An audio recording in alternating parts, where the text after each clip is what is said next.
तस्वीरें देखिए दिखा रहे हैं कि जिस वक्त यहां पर मोर्टार दागे गए और इस घर को धमाका करके उड़ाया गया। इसके बाद जब आतंकवादी भागे तो फिर उन पर फायरिंग करके उन्हें मार गिराया गया।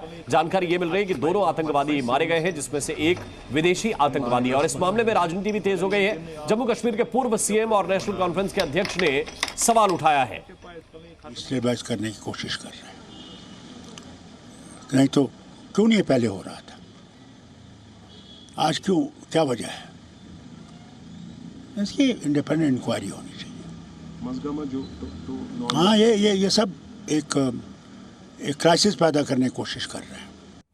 तो ये फारूक अब्दुल्ला की बात इस वक्त आपने सुनी और वो कह रहे हैं कि ये पहले क्यों नहीं हो रहा था, अभी क्यों हो रहा है। इसकी इंडिपेंडेंट इंक्वायरी होनी चाहिए, इसकी जांच होनी चाहिए। लेकिन दूसरी तरफ जरा देखिए किस तरह से सीआरपीएफ और जम्मू कश्मीर पुलिस ने ये कार्रवाई की है और इसको लेकर बीजेपी के प्रवक्ता शहजाद पूनावाला क्या कह रहे हैं, उनकी बात भी आपको सुनाते हैं। देश के ऊपर कोई आतंकी घटना होती है तो कुछ लोग राष्ट्रनीति के विषय पर भी ओछी राजनीति करते हैं। परिवार फर्स्ट, वोट बैंक फर्स्ट और फैमिली फर्स्ट को रखने की राजनीति करते हैं, ना कि नेशन फर्स्ट को। ये राष्ट्रनीति और राष्ट्रीय सुरक्षा के विषयों पर राजनीति करने के समान है, इससे बचना चाहिए।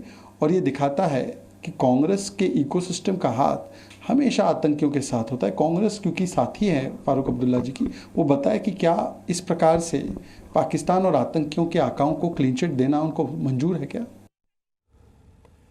और ये देखिए तस्वीरें इस वक्त आपको दिखा रहे हैं, ये वही इलाका है जहां पर धमाका सेना की तरफ से किया गया है। सीआरपीएफ यहां पर ऑपरेट कर रही है। सीआरपीएफ और जम्मू कश्मीर पुलिस ने ये कार्रवाई की है और दोनों आतंकी जानकारी ये है कि न्यूट्रलाइज किए गए हैं, उनको मार गिराया गया है और अभी तक हालांकि उनकी डेड बॉडी को वहां से बरामद नहीं किया गया है। लेकिन एक तस्वीर जरूर नजर आई है, वो तस्वीर भी हमने आपको दिखाई है। फारूक के पास एक बार हम फिर से चल रहे हैं। फारूक भाई ग्राउंड जीरो पर इस वक्त हैं और आप तक एक एक तस्वीर पहुंचा रहे हैं इस ऑपरेशन से जुड़े हुए। फारूक जरा दिखाइए, क्योंकि आप पीछे तस्वीरें दिखा रहे थे कि वो इलाका बिल्कुल आपके ठीक पीछे ही है।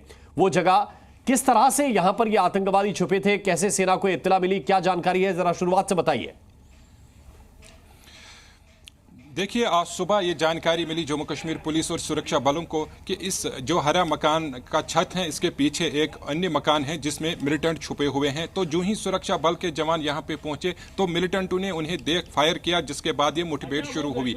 और लगातार हम देख रहे थे कि जो मिलिटेंट था वो अपनी लोकेशन चेंज कर रहा था, यानी कभी वो ऊपर जा रहा था, ऊपर से फायर कर रहा था, तो कभी वो दूसरे फ्लोर में आकर वहां से फायर कर रहा था। तो ऐसे में सेना जम्मू कश्मीर पुलिस को थोड़ी बहुत दिक्कत आ रही थी। लेकिन जब ही उन्होंने ये पिन पॉइंट किया कि मिलिटेंट जो हैं लगातार अपनी लोकेशन चेंज कर रहे हैं, उन्होंने फिर एक अलग रणनीति निभाई। उन्होंने पहले मोर्टार दागे और जो ही आग लगी, आग के बाद जो मिलिटेंट हैं उनको कहीं ना कहीं वो दम घुट रहा था, ऊपर से नीचे वो आ रहे थे। और इस बीच जो उन्होंने बाहर कोशिश की आने की, तो दोनों को जो है न्यूट्रलाइज कर दिया गया। जम्मू कश्मीर पुलिस और ये स्पेशल ऑपरेशन ग्रुप जो जम्मू कश्मीर पुलिस का है, ये जॉइंट ऑपरेशन सुबह से चल रहा है। तो प्राथमिकता यही रही कि यहाँ ये कंजेक्टेड एरिया है, लोगों को इस तरह से किसी तरह से प्रॉब्लम ना हो जाए और कोई इसमें हताहत ना हो, ये पहली प्राथमिकता रही। और आसपास के मकानों में जो लोग रह रहे थे उनको वहां पे शिफ्ट किया गया, वहां उनको सुरक्षित स्थान पे लिया गया। बाद में इस ऑपरेशन को, जो कि कठिन ऑपरेशन था, इसको अंजाम दिया गया। और अब जो ऑपरेशन है तकरीबन कह सकते हैं हम कि अंतिम चरण पे हैं। और जम्मू कश्मीर पुलिस और जो अधिकारी हैं सुरक्षा बल के, वो यहाँ पे पहुंच चुके हैं। इस सारे ऑपरेशन को अब वो ठीक है, तो ये ऑपरेशन अब अंतिम चरण में है। दोनों आतंकवादी वहां पर मारे गए हैं, जानकारी एक जिसमें से एक विदेशी था। और इस पूरे घटनाक्रम को लेकर, आतंकवादियों से मुठभेड़ को लेकर रक्षा मंत्री राजनाथ सिंह क्या कह रहे हैं वो भी आपको सुनाते हैं। देखिए, सिक्योरिटी लैप्सेस का प्रश्न नहीं है। यह तो आप जानते हैं कि पहले कितनी आतंकवादी वारदातें होती थी। अब तो बहुत ये कहा जाए कि अब पहले के कंपैरिजन में बहुत ही नगण्य हुई हैं और हमारी सिक्योरिटी फोर्सेस पूरी तरह से सजग हैं। और ऐसी परिस्थितियां वहां पर पैदा होंगी कि फिर आतंकवादी वारदातें पूरी तरह से वहां से समाप्त होंगी और जम्मू कश्मीर का तेजी से डेवलपमेंट भी होगा। जिस तरह से परिवर्तन हुआ जम्मू कश्मीर में इलेक्शन के बाद टेररिस्ट अटैक बढ़े हुए हैं, कुछ जो सिविलियन पर काफी अटैक हो रहे हैं। नहीं, देखो, ऐसा ये नहीं कह सकते कि बहुत बढ़े हुए हैं, लेकिन जो भी हुए हैं, इधर 1, 2, 3, 4 घटनाएं हुई हैं, वो निश्चित रूप से दुर्भाग्यपूर्ण हैं।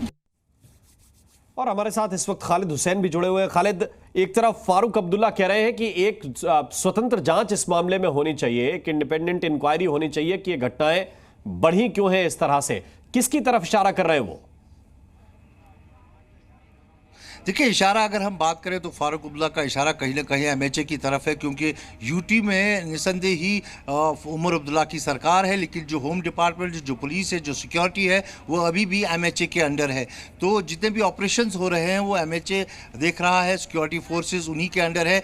लेकिन ये भी देखना होगा कि सरकार बनने से पहले जम्मू क्षेत्र में हमने बहुत बड़े बड़े ऑपरेशंस देखे, जहाँ पर मिलिटेंट्स ने हमला किया, जहाँ पर जो है सुरक्षा बल शहीद हुए, वो भी असमा था। तो ये कह पाना गलत होगा कि सरकार बनने के बाद जो है मिलिटेंट गतिविधियां जो तेज़ हुई तो उसकी कहीं ना कहीं जांच होनी चाहिए और देखना चाहिए कि कौन ये करवा रहा है। तो कहीं ना कहीं उनका इशारा जो है एमएचए की तरफ है। लेकिन मैं आपको यहाँ पे एक अपडेट देना चाहता हूँ कि एक मिलिटेंट की सूचना है यहाँ पर जो मारा गया है, और एनकाउंटर जो है लगभग कंक्लूड हुआ है और अब जो है सर्च ऑपरेशन यहाँ पर चल रहा है। फायर फाइट बिल्कुल बंद हो गई है और पूरे इलाके को जो है घेरे में लिया गया है और जो बम डिस्पोजल स्क्वाड है उसको भी लाया गया है, क्योंकि जो वहाँ पर एरिया है जहाँ पर ऑपरेशन चल रहा था वहाँ पर विस्फोटक हो सकते हैं, उनको नकारा करना है, इसलिए बम डिस्पोजल स्क्वाड जो है उसको भी लाया गया है। कहीं ना कहीं कुछ ही देरी बाद इस ऑपरेशन को कंक्लूड किया जाएगा। काफ़ी चुनौतीपूर्वक ये एनकाउंटर रहा, क्योंकि गुंजान बस्ती थी डाउनटाउन की और इलाका बस्ती वाला था। सबसे पहला जो एसओपी रहा उसमें यही रहा कि जो लोग हैं उनको वहाँ से निकाला गया। उसके बाद जब मिलिटेंट्स ने सर्चिंग पार्टी पे फायरिंग की तो जवाबी कार्रवाई में जो मिलिटेंट है पोजीशन चेंज करता रहा।